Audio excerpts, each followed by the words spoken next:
The problem that I have with the Exodus narrative is that we never exodused. We're still in the land of our oppression. And so that narrative for me does not work. The Joseph narrative for me does work because Joseph remained in the land of his oppression. And so when we look at Joseph, the story of Joseph shows that when Egypt was in famine and no one could figure out how to solve the problems of Egypt, it was Joseph who was able to solve the problems of Egypt, right the ship, bring prosperity back to Egypt, and make it a land that was so prosperous that could help others. Because people from all over the world came to Egypt during that famine to be saved.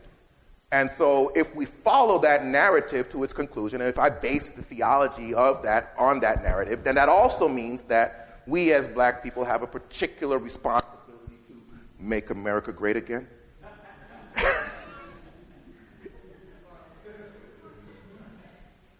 So that's what I mean about us taking our spot and taking true the charge that has been given to us. There's got to be a reason. The hard thing as a black person to be Christian in the West, I'd imagine that all of us, if we're true to ourselves, have had to ask that question at least once. We may not have gotten an answer to that question, but you've had to face the reality of that question. How am I as a black person Christian? In the face of everything that's been done to black people in the name of Christianity.